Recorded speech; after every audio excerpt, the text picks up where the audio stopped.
Captain Kuro is supposed to be a genius, the man who outsmarted the Marines, who wiped out entire fleets. But when you really sit down and look at his so-called master plan in Syrup Village, this guy might actually be the dumbest villain in all of One Piece. His plan is so convoluted, so reliant on blind luck, and so full of holes that I honestly can't believe Oda wanted us to take it seriously. So let's break down just how stupid Captain Kuro and his plan really is. First of all, let's quickly take a look at Captain Kuro's master plan, before I explain what's so bad about it. First of all, he hypnotizes a lookalike that he's the real Captain Kuro, and also a defeated Marine soldier that he's the one who captured him. Fun fact, this soldier later became Axe and Morgan. He then leaves his crew behind, pretends to be some poor stranded wanderer, strolls into Syrup Village, and hopes the richest family there takes pity on him. By some miracle, it actually works and they hire him. He puts on a butler act, and for the next 3 years he works tirelessly serving little Kaya. His ultimate goal is to make her put him and only him in her will, then take her out with the help of his old pirate crew and make it seem like an accident when she's no longer useful. And that's it, that's the genius plan. His big brain scheme is to play butler for a sick kid for 3 years and hope nobody notices when she mysteriously dies right after signing all her money over to him. If this is tactical genius, then Buggy is the second coming of Sun Tzu. But well, here we are.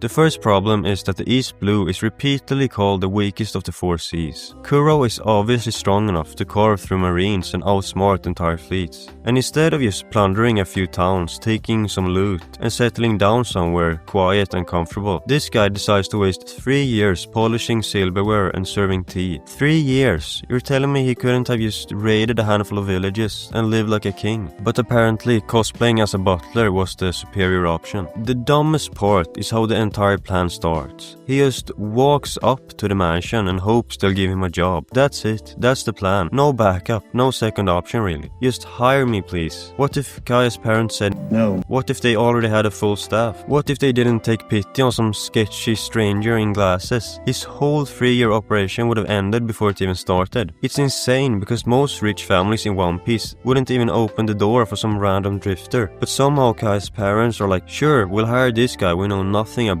to live in our house and basically raise our daughter. And Kuro calls himself a genius. If they had turned him away, what was he gonna do? Wander off to the next island and try again? Hope there's another rich heiress with weak parents willing to hire some random hobo as their butler? That's not strategy. That's dumb luck dressed as brilliance. But somehow we don't have to pretend that this succeeds, because it actually works out for him. He gets the job. He's Kaya's beloved butler. Everything is going smoothly. But here's the problem. The timing still makes him look insanely suspicious. He shows up and suddenly Kaya's parents are dead. Kuro didn't actually kill them. That was just another dumb luck. But if you're playing the long game here, that's not exactly the kind of coincidence you want on your resume. And then you look at the bigger picture. Kaya is literally the only rich person on the island. The only one. If she suddenly dies in some accident right after editing her will to benefit the butler, who do you think everyone is going to point their fingers at? The sheep-looking butler Mary? The Usopp pirates? No, it's gonna be the mysterious guy with glasses who conveniently showed up right before tragedy struck. For someone who prides himself on being untouchable, he basically put a giant neon sign over his head saying, yes, I'm the one who did it. And then we get to another incredibly dumb part of the plan. Before the pirate raid, Kuro decides he needs to get rid of Mary, Kaya's other butler. Now, Mary isn't exactly a powerhouse. This man looks like Moji's long-lost cousin. But Kuro, the guy who supposedly wrecked entire navy fleets, somehow fails to kill him. Instead, Mary survives and tells Kaya everything, completely blowing up the entire operation.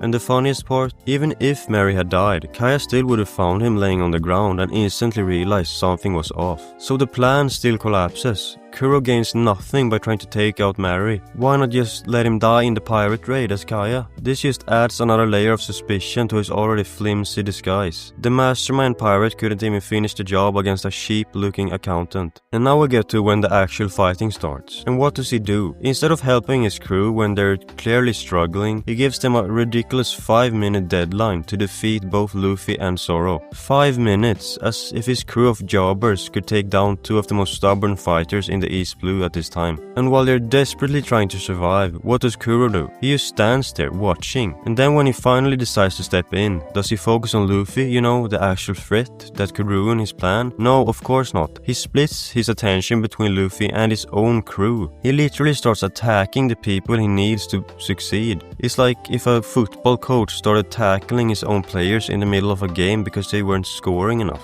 That's not genius, that's like a toddler throwing a tantrum. From there, it all unravels exactly how you'd expect. Luffy fights Kuro, and he beats him down like every other early villain in the series. But honestly, the wild part is that Kuro's plan should have collapsed way before Luffy even got involved. It relied on blind luck, insane coincidences, and nobody in the village asking even the most basic questions. The whole scheme was built on toothpicks basically. And the fact it lasted 3 years is honestly the most unrealistic thing about One Piece, which is filled with unrealistic things. In the end, Kuro is not a genius, he's a poser. His plan is needlessly complicated, luck-dependent, and he's self-sabotaging at every turn. The only thing he really proved is that you can waste 3 years of your life pretending to be a butler and lose to a rubber kid who just wanted a new boat. So yeah, as you can probably tell, I'm not exactly Captain Kuro's biggest fan. I'll give him credit for one thing though. His arc did a lot for Usopp's character. Watching Usopp finally step up to protect Kaya and his village was way more impactful than anything Kuro ever did himself.